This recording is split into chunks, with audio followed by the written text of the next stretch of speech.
ท่านสาธุชนคนดีผู้เจริญในศีลผู้เจริญในธรรมทุกท่านพร้อมกันนี้ขอยกมือ10 นิ้วกราบอาราธนาเอาคุณพระศรีรัตนตรัยคุณพ่อคุณแม่คุณครูบาอาจารย์ผู้ประสิทธิ์ประสาทวิชาความรู้คุณงามความดี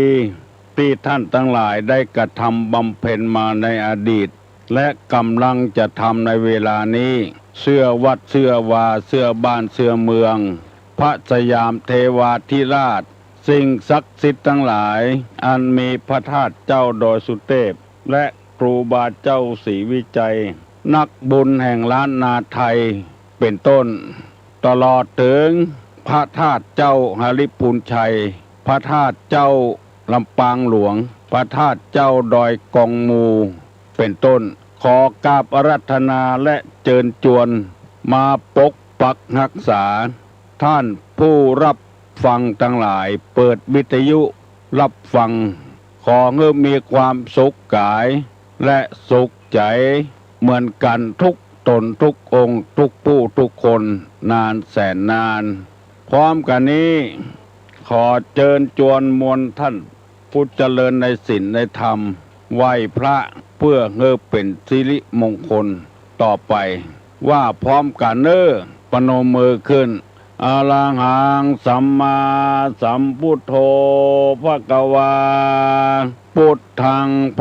วันตังอภิวาเทมิเจ้ากราบสวากขาโตภควตาธัมโมธัมมังนัมมัสสามิกราบสุปฏิปันโนภควโตสาวกสังโฆสังฆังนะมามิกราบหันธรรมยังพุทธัสสะภควโตบุพภาคณะมะกะลังกะโลมะเสนะโมตัสสะภะคะวะโตอะระหะโตสัมมาสัมพุทธัสสะนะโมตัสสะภะคะวะโตอะระหะโตสัมมาสัมพุทธัสสะนะโมตัสสะภะคะวะโตอะระหะโตสัมมาสัมพุทธัสสะพุทธังสรณังกัจฉามิธัมมังสรณังกัจฉามิสังฆังสรณังกัจฉามิตุติยัมปิพุทธังสรณังกัจฉามิตุติยัมปิธัมมังสรณังกัจฉามิตุติยัมปิสังฆังสรณังกัจฉามิตติยัมปิพุทธังสรณังกัจฉามิตติยัมปิธัมมังสรณังกัจฉามิตติยัมปิสังฆังสรณังกัจฉามิอิติปิโสภะคะวาอะระหังสัมมาสัมพุทโธวิชชาจารณะสัมปันโนสุขโตโลกวิทูอนุตตโลปุริสะธรรมสารถิสัทธาเทวะมนุษย์สานังพุทโธภควติสวากขาโตภควตาธัมโมสันติติโกอากาลิโกเอหิปัสสิโกโอปนะยิโกปัจจัตตังเวทิตโพวินโยหิติสุปฏิปันโนภควโตสาวกสังโฆอุจุปฏิปันโนภควโตสาวกสังโฆญาญาปฏิปันโนภควโตสาวกสังโฆสามิจิปฏิปันโนภควโตสาวกสังโฆญาติตังจัตตาลิปุริสายุคานิ อัฏฐาปุริสาปุคลาเอสะภะคะวะโตสาวกสังโฆอาหุไนโยปาหุไนโยทักขิไนโยอัญจลิกาลนิโยอนุตตะลังปุญญเขตังโลกัสสาติกราบหนึ่งกราบสองกราบสามกาเลนะธรรมัสสวนังเอ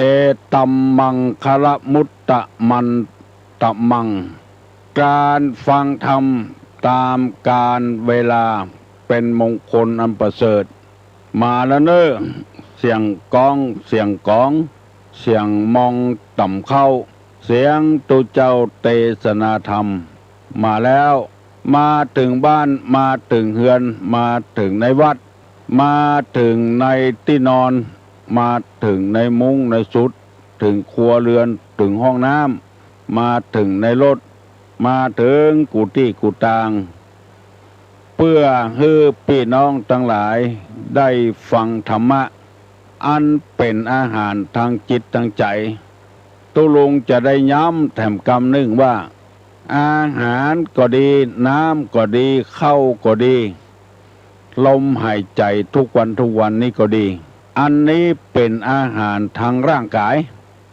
เฮาได้กินเข้าไปทุกวัน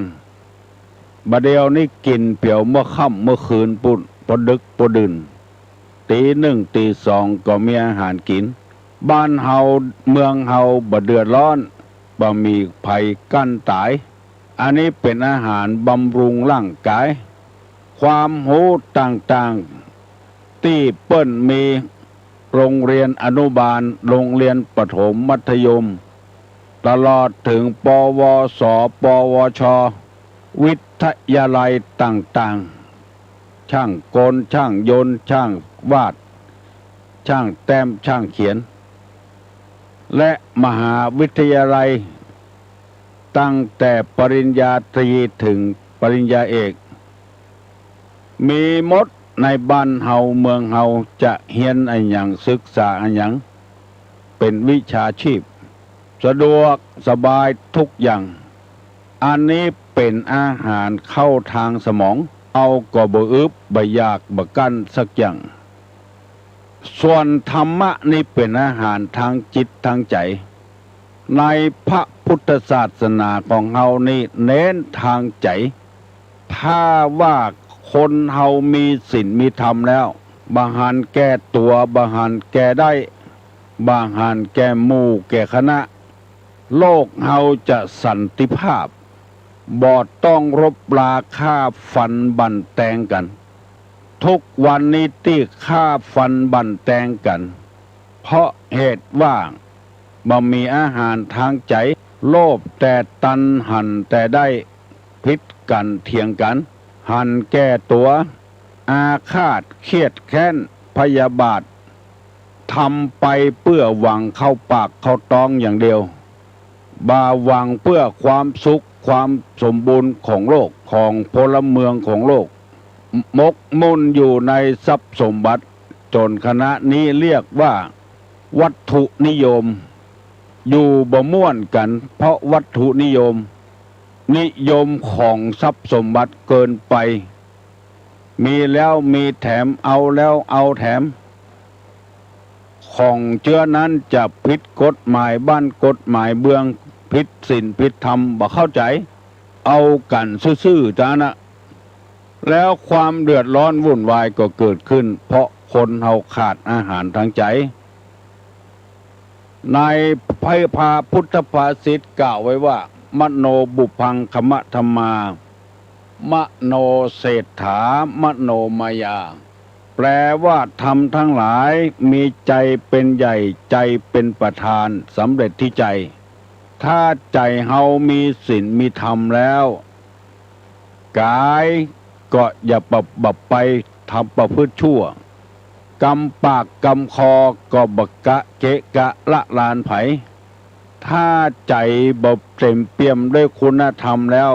จะทำไปเลยพ เพราะขาดคุณธรรมซึ่งเป็นของจีรังและยั่งยืนตัวทุกอย่างอยู่ที่ใจถ้าใจมีศีลมีธรรมเพราะฉะนั้นตุลุงจึงเอาธรรมะมาประกาศให้พี่ให้น้องตั้งหลายฟังทุกวันขอให้คนเฮานั้นได้เอาธรรมะมาใส่ทางจิตทางใจคือนักๆแล้วสันติภาพจะเกิดขึ้นในบ้านในครอบครัวในประเทศชาติบ้านเมืองถ้าบ้านหลังใดขาดคุณธรรมศีลธรรม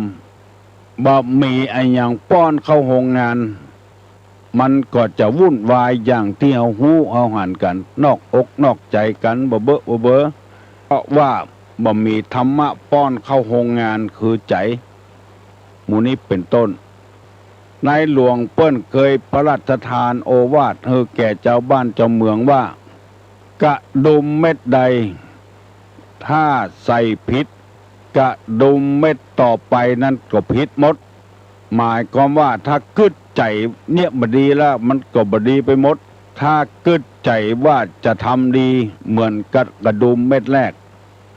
มันก็ถูกต้องไปหมดวันนี้จึงได้นำเอาธรรมะมาเสนอให้พี่น้องทั้งหลายฟังแถมครั้งหนึ่งเคยมีคนโทรศัพท์มาถามว่าขอให้ตุลุงเล่าเรื่องเศรษฐีขี้จิแล้วไปตายไปเกิดเป็นหมาก็เพราะใจมันขี้จิใจมันตนีแล้วไปเกิดเป็นหมาเฝ้าทรัพย์สมบัติตัวเองนิยายธรรมะเรื่องนี้ชื่อว่าโตไทยพรามเกิดมาท่ามกลางพ่อแม่ที่มีทรัพย์สมบัติมหาศาลแล้วพ่อแม่บ่กินบ่ทานสักอย่างแม่ตายไปก่อนเหลือกับพ่อจะกินกัวผานจะตานกัวเสี่ยงมีถลายคำอันหนึ่งเปิ้นห้องถลายมันจะเป็นธาตุนี่ก็ถลาดธาตุทองคำจะเอาฮื้อไผ่กบเปิ้นหูเอาไปฝังไว้ปรากฏว่าภายหลังโตไทยพามนี่ตายแล้วไปเกิดเป็นหมาแล้วอยู่กับลูกสาวของตัวเองหมานั้นก็หูกำจำเนี่ยยังก็เนี่ยได้หมดตามนิสัยของหมาปกติหมานี่เปิ้นจะเห่าจะคางงงหมาตัวนี้ห้องบ่เหมือนเปิ้นห้องงืดห้องตึงวันเจ้าของหมาอันเป็นลูกในอดีตเมื่อเป็นคนก็ห้องอยู่หั่นน่ะก็เลยถามบ้างมาเฮ้ยไปห้องอย่างอันเป็นจะได้มันก็ห้องงึดออกนอกบ้านไปเจ้าของก็ไปตยไปเข้าไปถึงที่หลุมฝังถาดไว้เอาติ่นเข้าเคลียคดยังเขาหันมาคดหูเนี่ยคดดมเจ้าของมาก็ว่าไอ้อย่างมีสักอย่างกล้าล่นไปเอาเสียมปิกมาขุดลงเป็นไปได้ถลายคำขึ้นมาเอามาไว้แล้วหมาตัวนั้นก็ตายอกแตกตายเลยมันห่วงทรัพย์สมบัติของมันอันนี้มีคนโทรศัพท์มาถามตุลุงก็เลยเล่าให้ฟังจี้เพราะจิตใจยังห่วงอะไรทรัพย์สมบัติเก่าของตนตายไปเกิดเป็นงูก็มีเฝ้าทรัพย์สมบัติตัวเก่ามาไปที่ไหนมีคนปะกันบ่อยๆเพราะว่าเฝ้าทรัพย์สมบัติของตัวเองแล้วมีป้อออกแถมคนหนึ่งโทรศัพท์มาถามตุลุงเมื่อตะวาก่อนที่จะจบรายการว่ามิจฉาวณิชชาคือขายครัวที่บ่เป็นประโยชน์ที่จะเดือดร้อน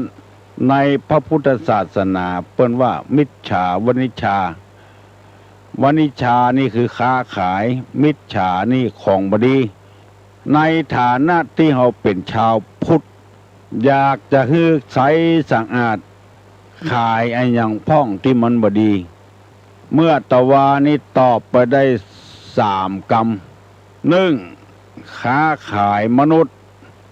2. ค้าขายยาพิษ 3. ค้าขายสัตราอาวุธ ข้อที่ 4นี้ค้าขายยาเสพติดของเมาของดื่มของเมา 5. นี้ค้าขายสัตว์ที่เปิ้นจะเอาไปฆ่ามี 5 ข้อด้วยกัน เพราะลูกสาวเปิ้นต้องการใครฟังแล้วจะเอาไปตอบในโรงเรียนมี 5 ข้อด้วยกันเอาคนไปขายค้าขายมนุษย์ค้าขายยาพิษต่างๆที่กินเข้าไปสาบเข้าไปแล้วตายค้าขายสตรางอาวุธขายหอกขายดาบขายปืนค้าขายของมึนเมามีสุรายาเมาค้าขายสัตว์ที่เปิ้นอย่าไปฆ่าในฐานะที่เป็นเฮาชาวพุทธควรงดเว้นขาย5 อย่างนี้เพราะแต่ละอย่างนั้นมันเป็นพิษเป็นภัยล่อแหลมต่อชีวิตเป็นอย่างมากเอาคนไปขายจะไปขายโดยวิธีใดก็ตามขายคนต่างด้าวเอามาขายต่อเอาคนบ้านเฮาจุเอาไปซาอุดิอาระเบียเอาไปจอร์แดนเอาไปที่ต่างๆไปถึงแล้วมามีงานเปิ้นทำจุเปิ้นเอาไปว่าเวอยู่ในบ้านเมืองเปิ้นอันนี้เปิ้นบอกว่าเป็นบาปเป็นกรรมอันหนักลองคิดใจกวยถ้าเปิ้นเนี่ยฮือเฮาเชื่ออันแล้วเฮาจะเป็นใจเป็นเชื่อใดพ้องจะว่าเวอยู่ในต่างประเทศบ้านเปิ้นเมืองเปิ้นไปถามไผอู้ก็บ่ฮู้เรื่องอันยังมีที่ไหนก็บ่ฮู้เรื่องว่าเวอยู่ต่างบ้านต่างจองบุคคลคนนี้ถ้าทำเจออี้ได้จะฆ่าลูกได้ฆ่าเมียได้ฆ่าพ่อฆ่าแม่ได้กาขายมนุษย์หรือจุละอ่อนไปขายไปบำเรอบำรุงคนที่มีกามารมณ์รุนแรงขายไม่ยากไม่ยิงหมู่นี้เป็นต้นอันนี้เป็นค้าขายมนุษย์ทั้งนั้นในฐานะที่เขาเป็นเจ้าพุทธเปิ้นบอกว่าอาชีพที่เป็นมิจฉาชีพมาควรที่จะดีทำอาชีพทุจริตเดือดร้อนลองคิดใจดีๆเนอะบางคนก็บ่เคยได้ยินกำเตื้อนะบอกว่ากินหัวคิ้วหัวเคิวนี่ก็แม่นกันหมดอะกาขายมนุษย์หมดกินแห้งเพิ่นตัวบ่ได้ออกบ่าออกแหงใจสมองทุจริตอย่างเดียวขอให้ได้สตางค์เป็นดีกัน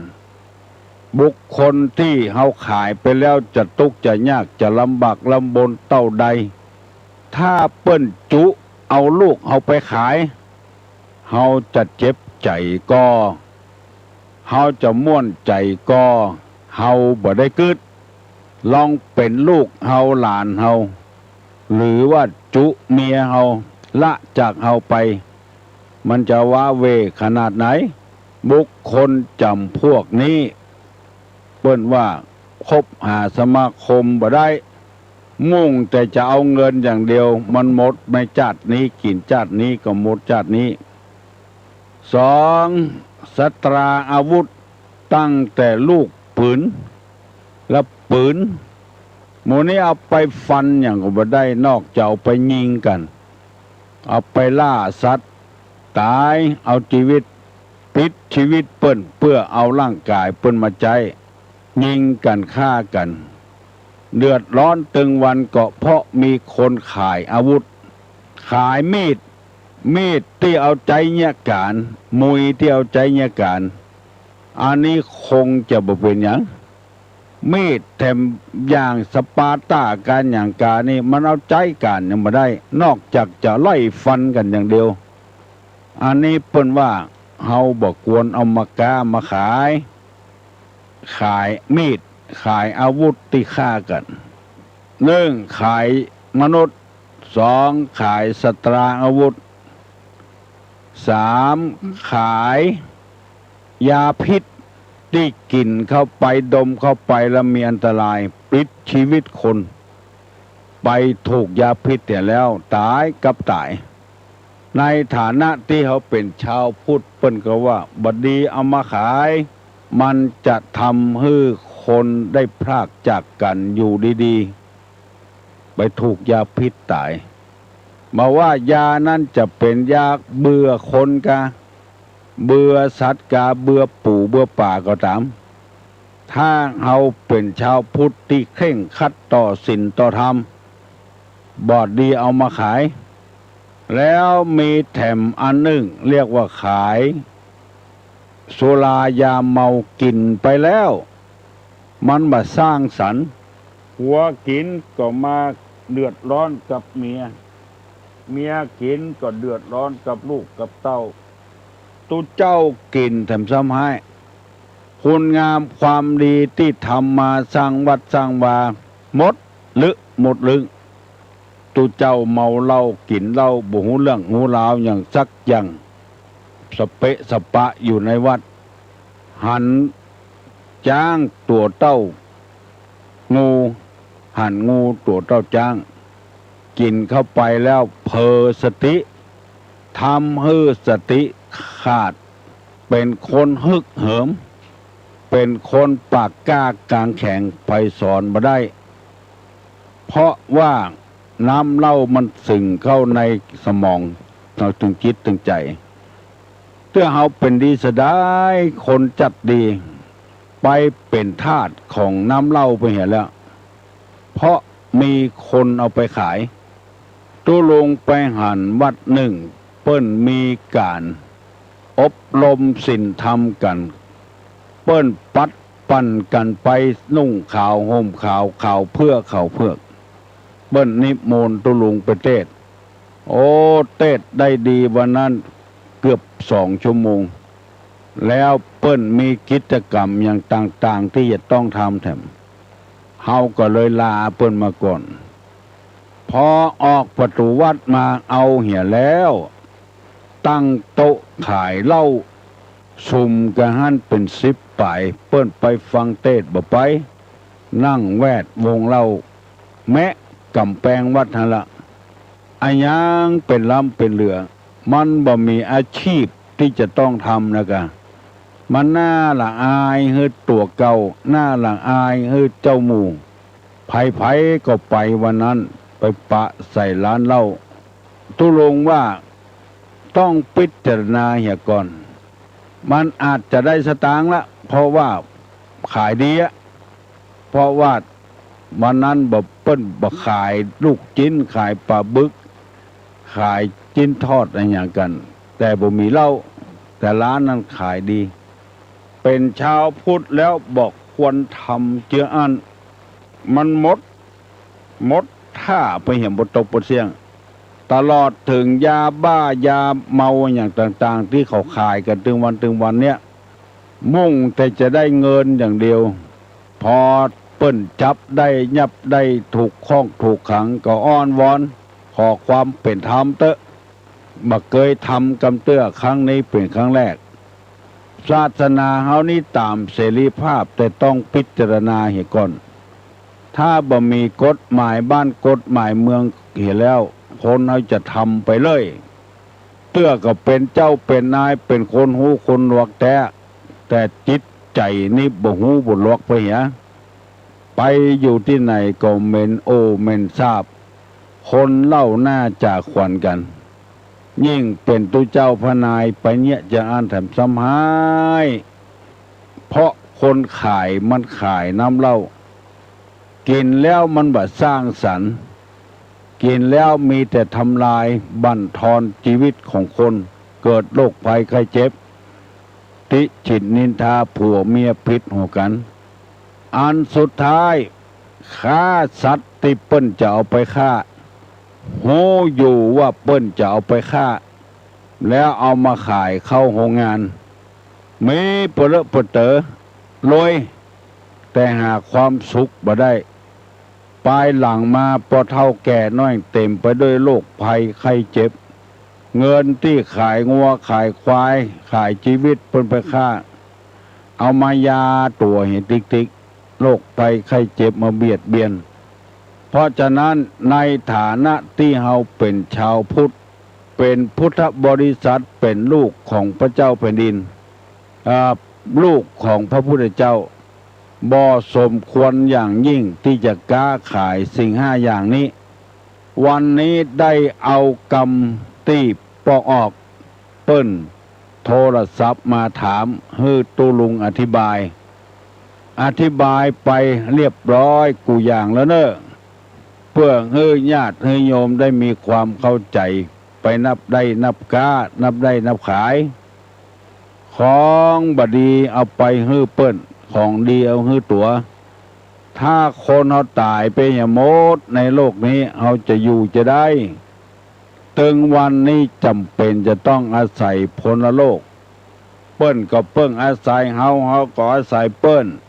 คนยะให้ใส่สวนก็อุ่นใจขายคนขายก็เปิ้งคนยะให้ใส่สวนเอาผักเอาไม้ในให้ในสวนเปิ้นประขายเอากินกำไรคือมีจิตใจเที่ยงตรงเที่ยงธรรมมันมีความจำเป็นที่คนเขาจะต้องศึกษาพระธรรมคำสอนตุลงได้นำมาเสนอให้พี่น้องทั้งหลายหันว่าผมควรที่เราจะหลีกเว้นสิ่งเหล่านี้เหรอค้าขายถูกต้องตามศีลตามธรรมผักไม้ไส้เครือหมู่นี้เป็นอาหารการกินให้คนได้สร้างสรรค์ให้คนได้อยู่เย็นเป็นสุขต่อไปเพื่อให้วุฒิจำเริญใจสืบต่อไปเจริญก้าวหน้าอันนี้ก็ขอนำมาฝากมาฝังไว้ถ้าไผ่ได้กล้าได้ขายหมอกพอหายพอดีก็ย่างได้ก็ไปกล้าขายอันอื่นเนี่ยถ้าย่างก็ได้ก็พอหายพอดีเหี่ยก่อนบาดเดี๋ยวนี้มัน6 โมงฝ่ายละฮัลโหลครับพอทำปัญหาครับผมปัญหาว่าอาหารของความโกรธกับอาหารของความบกบอาหารของความโกรธครับและอาหารของความบกโกรธครับผมคืออันยังครับอาหารทางใจนี่อย่างครับเจริญพรอาหารของความโกรธนั้นมันจะเข้าในทางตาทางหูดังแล้วก็ทางลิ้นถ้าตาไปสัมผัสของที่เฮาบ่เปิงใจอันนี้จะทำมือเฮาโคตรอย่างคนที่เฮาบ่ชอบตัวใดแล้วไปหาไปปะใส่การกลางต้ากลางตางเลยโคตรกินแหงได้มาเงาไปปะใส่มาห้านี่แล้วคนเฮาก็แปลกของดีบ่ชอบไปชอบของบ่ดีพุ่นเตื้อไปปล่อยไปลามไปปะใส่หมู่เดียวกันไปถามมาด้วยไผมาคนเดียวนะไอ้วอกนั่นมากะเนี่ยอันเนี้ยคืออาหารของความโกรธเข้าทางหูไปได้ยินกรรมที่บดีบดักก็โคตรบางเตื้อเปิ้นบอกว่าเฮาสักหน่อยก็ลูบไปเสาะหาอยู่กรรมบดีเข้าทางหูดังไปสาบกินที่บดีเหม็นก็โคตรเข้าทางลิ้นไปแตะต้องใส่เพชรกาเกมกาก็โคตรอันนี้เรียกว่าอาหารของความโกรธคือกามคุณทั้ง5รูปเสียงกลิ่นรสโผฏฐัพพะไปนั่งใส่บหินกาไปย่ำใส่บหินกานี่เป็นโผฏฐัพพะเตื้อไปเต้าเนี่ยอันนี้เรียกว่าอาหารของความโกรธอาหารของความบ่โกรธนั่นก็คือบ่ยินดีบ่ยินให้หันก็สักแต่ว่าหันได้ยินก็เหมือนกับบ่ได้ยินมันตามเรื่องตามราวของมันได้ทราบเหมือนกับบ่ทราบได้ลิ้น สัมพันธ์กันว่าเรียกว่ามันเกิดเวทนาขึ้นมิตรที่บ่ฮือเวทนาก็บ่ยินดีบ่ยินร้ายกับมันถ้ายินดีกับมันก็เป็นอาหารโคตรถ้าบ่ยินดีกับมันก็เรียกว่าอาหารของความบ่โคตรฮือพิจารณาพระสัมมาสัมพุทธเจ้าเคยถูกหมวดดีละถีด่าไปบิณฑบาตก็โดนด่าตึงวันหัวมดพ่องขี้ค้านพ่องเกิดมาตึงเตื้อบัญญัติเวกบัญญัติการเพราะว่าไปมุ่งแต่สมบัติวัตถุนักลำไปจนวันหนึ่งพระนนท์บอกว่าพระสัมมาสัมพุทธเจ้าย้ายจากที่นี่ไปเหียเตอะเพราะเขาด่านักล้ำไปหมวดนี้ละถีมุมมีศาสนาพระพุทธเจ้าบอกว่าย้ายไปที่ไหนย้ายไปบ้านฮันบ้านนี้ถ้าเขาด่าแถมเย่ๆจะได้จะย้ายไปแถมติ๊กหมูจะแล้วสักเตื้อดูต่อสู้ไปนี่ก่อนเพราะเฮาบ่ใจเป็นคนอย่างที่เขาว่าอยู่ต่อสู้ไปก่อนเมินเข้าเขาใจอ่อนเขาขี้ค้านด่าแล้วไปฟังธรรมคำสอนของพระพุทธเจ้าเกิดความเลื่อมใสมาพวกเดรัจฉีหมู่นั้นก็กลับเข้ามานับถือพระพุทธเจ้าเหมือนกับนายกเดียวเนี่ยหายใจเข้าก็โดนด่าหายใจออกก็โดนด่าเนี่ยอย่างตึงมาได้ดิ้นตั้งใดบุบตั้งหันจนบัดดิ้นบัดต้วงอย่างตึงวันนี้จะเอาระเบิดไปฆ่าเปิ้นตำรวจยับได้เอาไปมาโดนนะเมาะหาว่าสร้างสถานการณ์ขึ้นมาคนเดียวหาว่าฝ่ายตรงกันข้ามปั้นเรื่องปั้นราวเพื่อจะประกาศตัวเป็นเอกภาพเป็นใหญ่เป็นโตหมู่นี้เป็นต้นใส่ร้ายป้าย4คนอื่นจะเอาเปิ้นตายเอาไปมาไปยกโทษให้เปิ้นหาเมาะหมู่นี้เป็นต้นต้องอยู่ทนต่อไปเพื่อให้เจ้าโลกพิสูจน์ว่าตัวเองบ่มีความผิดอย่างที่เขาว่าเปิ้นโกงชาติลาบลา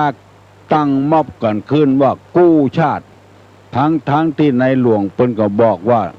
ชาติของเฮายังบ่ล่มบ่จมเตื้อไปกู้เอาอย่างว่ารัฐบาลโกงชาติกฎหมายบ้านกฎหมายเมืองก็มีอยู่ไปฮื้อคนโกงได้ง่ายๆจะได้จะต้องฟ้องกันถ้ามีหลักฐานก็ต้องฟ้องกันอันนี้ใส่ร้ายกันต้องทนเอาไว้ฮัลโหลเจ้าไหว้สาเจ้าหลวงพ่อเจ้าถามปัญหาเนาะไม่ใช่ถามตัวลุงนะถามคนอื่นก็ได้กับเจ้าได้กันว่าคุณของพระพุทธเจ้า3ประการประกอบด้วยอะไรอย่างของเจ้าถามกรรมเนาะคุณของพระพุทธเจ้า3ประการประกอบด้วยอะไรอย่างเจ้าถามคนอื่นนะเจ้าไม่ใช่ถามตัวลุงนะถามคนอื่นเนาะบางอาจถามตัวลุงไม่ได้บ่บางอาจใครตอบได้ตอบมาเนอะพุทธคุณ3คุณของพระพุทธเจ้าพุทธคุณนะอะไรบ้างใครตอบได้ตอบมาเนอะแม่ออกเปิ้นเคยโหพระภูคำมุลวรธรรมโมจะเทศธรรมกำเมืองเรื่องความกตัญญูฮัลโหลครับผมก็ผมว่าอีเนาะเสี่ยงกันว่ากันแน่มันต้องอ้วนเนาะทำดีกว่าเนาะผมต้องอ้วนเนาะก็ทำดีกว่าเนาะครับก็เป็นธรรมกะบัดใจธรรมเป็นหยังเปิ้นถามมาว่าอันหยังเป็นเหยื่อของความโกรธเนี่ยครับเป็นธรรมลูกฟังดีๆเนอะปอออกแม่ออกตุดลงบัดได้ไปการบ้านการเมืองเขายกตัวอย่างให้ฟังฮัลโหลครับก็จะตามปัญหาก็ปัญหาครับ พระปัญญาธิคุณวิสุทธิคุณกรุณาธิคุณครับดีครับตอบมาแล้วเนอะไม่ออกเนอะคุณของพระพุทธเจ้ามี3 อย่างปัญญาคุณวิสุทธิคุณมหากรุณาธิคุณฮัลโหลสวัสดีครับกราบนมัสการทุลุงครับถามปัญหาเลยครับคำว่าคน2 โลกนี้หมายความว่าอย่างไรครับผมคน2 โลกครับผมใครตอบได้ตอบมาเนอะคน2 โลกเอาคน2 โลกนี่คือคนเชื้อใดไผ่ได้ตอบมาเนอะเหยื่อของความโกรธนั้นเข้าทางหูทางตาแล้วก็เข้าทางใจตัวฮัลโหลนมัสการเจ้าจากละปูนเนอะละปูนก่อนมันร้องเจ้ามันร้องเจ้าบ้านร้องน้องเต้าอย่าไปให้มันท่วมใจเจ้าเจ้าเจริญพรเนอะเจริญพรดีแต่จะไปให้มันท่วมใจเนอะท่วมก้นน้ำก้นเหือนพอละถ้าท่วมใจนี่มันตุกใจเนอะฮัลโหล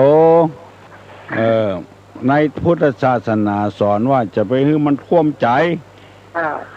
ท่วมกัดเหือนก็พอละถ้าท่วมใจนี่มันไม่แห้งง่ายๆนะจะไปให้มันท่วมใจทรัพย์สมบัติภายนอกมันเป็นปัจจัยของเฮามันเป็นของที่เฮาอาศัยมันชั่วครั้งชั่วคราวบ่ได้อย่าไปตุกใจตัวมันถ้าตุกใจตัวมันก็กระวนกระวายทีวีก่อมดตู้เย็นก่อมดพัดลมก่อมดตุกใจตัวมันแถมชีวิตยังมีหมู่นี้หาได้อยู่แต่จิตใจของคนนี่มันหาได้ยากขอโทษเนอะพอออกไม่ออกที่เข้าใจผิดคิดว่าตุลุงอู้กันบ้านกันเมืองฮัลโหลไปสาถามปัญหาครับความสำรวมกายวาจาในทางพระพุทธศาสนาเรียกว่าอย่างสำรวมกายสำรวมวาจาใจทางศาสนาเรียกว่าอย่างคน2 โลกคือคนจะใดมีปัญหาอยู่2 ข้อนี้ไผ่ยังไม่ได้ตอบตัวเนอะความสำรวมกายวาจาใจเรียกอะไรฮัลโหลจ้าเจ้านั่งกูได้เป็น10 ปีบ่ปะกันปล่อยต้นต่อปันใจปุ่นได้อู้ตะลุงเนาะแต่ถ้าขอโทษตะลุงแจมไปอย่างเอี้ยอู้สอนในธรรมนะตะลุงสอนในธรรมกะสนับสนุนเจ้าระยะเจ้ามาตรการเจ้าเจริญพรเนอะบ่โคตรบ่เกียดหยังสอนให้เปิ้นเข้าใจให้เปิ้นหูยกตัวอย่างให้ฟังบ่ได้เบิ่งก็เลยว่าเฮาอู้การบ้านการเมืองมันเป็นไปอย่างเงี้ยคนเฮาจะพยายามเนอะฮัลโหลนมัสการครับเรื่องของธรรมะกับการบ้านการเมืองถ้าคนอยู่ในการเมืองมันมีธรรมะอย่างจะเกิดขึ้นครับยังจะเกิดขึ้นครับน่าก็ว่าอยู่นอกกรุงศรีอยุธยาโดนเผาพระเจ้าเผาก็บ้านนะครับเผาวาบนหนอพระเจ้ามาสร้างลงห้วยกลายเป็นห้วยพระเจ้าเลยห้างกันมาได้ครับคุณธรรมกับธรรมะนี่การบ้านการเมืองมันจะต้องไปตัวกันคนว่ามีศีลมีธรรมนั่นแหละครับผมเนี่ยคือคนมีศีลมีธรรมเลือดร้อนทั่วประเทศนอครับผมเขายกตัวอย่างให้ฟังนั่นครับนายกรัฐมนตรีเป็นนายกรัฐมนตรีของประเทศไทยรู้หรอนอของไทยคนใดคนหนึ่งทั้งแจ้งออกไปนายกบดีแล้วก็มันจะแย่ให้บ้านเมืองเอาสิบหายอันนี้เป็นญาติดีมาลูกครับนอกกันครับผมก็ขอฝากไว้กับไอ้ที่เข้าใจผิดตัวนึงครับนมัสการครับตู้ลงก็ขอขอบคุณที่เปิ้นเข้าใจผิดเนี่ยอย่างเราจะยกตัวอย่างก็มายกตัวอย่างมันบ่เข้าใจฮัลโหลครับผมถ้าหากว่าทุกเจ้าเนี่ยประเทศธรรมะคือนักการเมืองฟังนะครับมันก็จะ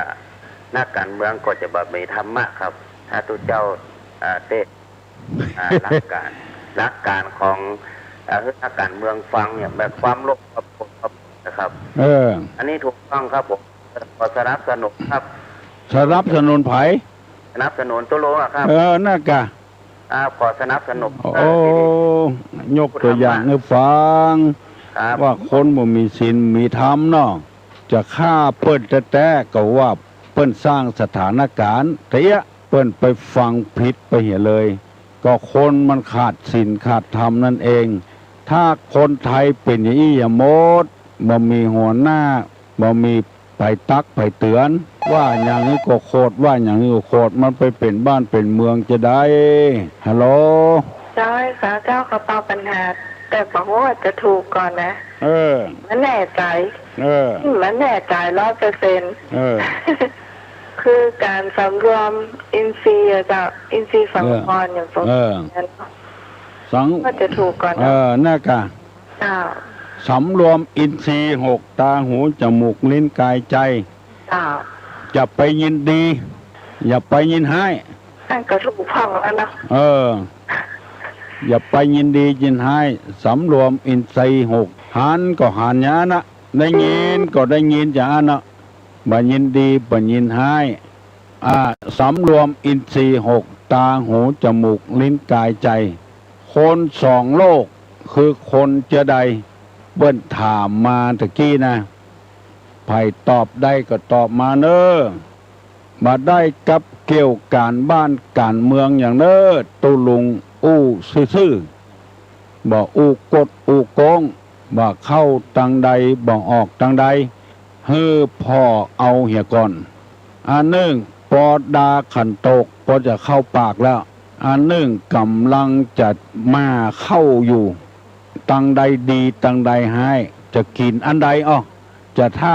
กินเข้ากำลังมาอยู่กับขันตกเอาอันใดมันเที่ยงตรงเที่ยงธรรมบางครั้งเขาก็ไปฟังข้อมูลที่มันบ่ถูกเขาก็เลยคนที่อู้เป็นเจ้าเฮานายเฮาก็เลยหันเหไปเหี่ยทั้งนั้นทั้งใดหาปะแก้เจ้าบันปะแก้ขอถามดีๆเด้อตุลุงกายของกับของย่ากายข้าเจ้า2เดินในไปข้างอย่างว่ากายแต่จะไปกายมันเพิ่นนัดไปกวดเบาหวานแหละแล้วดีๆไปแล้วไปนั่งค่ะเพิ่นบ่ฮู้ห้องจริงเปิ้นเย่คือเฮาหายเปิ้นจะฆ่าเฮาไม่กายข้าเจ้า2เดินเลยไปตื่นกายถ้าไปหมูจักไผนี่ก็กายตุลงเข้าไปแล้วก็เหมือนกับลูกกับหลานเข้าไปแล้วตุลงมาแล้วจังน้ำหนักเหกก่อนอันนี้ก็จังวัดความดันเหกก่อนวัดความไข้เหกก่อนแล้วก็มกายไปหันหน้าหันตาก่อนของอู่กันไปซ้ายตะอีนเจริญพรบ้านปะแกก็เป็นโอ่งว่าตุลุงกายกะมึงกายเฮาก็ทำอกทำใจใดก็ออกไม่ออกอารมณ์ของเฮานี่มันมีอยู่หลายอารมณ์ด้วยกันฟังไปเรื่อยๆเนอะตุลุงจะย่างเหี่ยก่อนเนอะวันนี้นะวันพูกค่อยเอามาอู้กันฟังดีๆก่อนแล้วมาอู้กันยกมือไหว้เนอะขอให้อยู่ดีมีสุขอายุมั่นขวัญยืนหิมากาขึ้นมีโชคมีลาภเนอะสัพพโลคาวินิมุตโตสัพพสันตาปวัตสิโตสัพพเวระมติกันโตนิพพุโตจตุวังภวะสัพพิติโยวิวัชชันตุสัพพะโรโควินาสตุมาเตภวะตวันตรายโยสุขีที่ขายุโกภวะอภิวาทนาสีลิสานิจังอุทธาปัจจายโนจัตตาโลธรรมาวัฏันติอายุวันโนสุขังปะลัง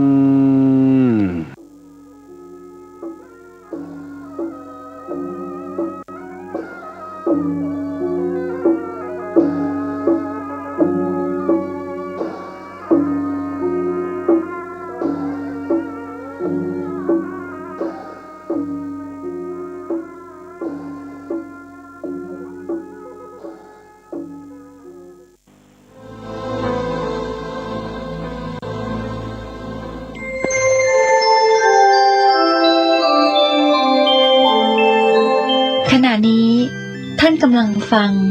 สถานีวิทยุกระจายเสียงพระพุทธศาสนา FM 104.5 เมกะเฮิรตซ์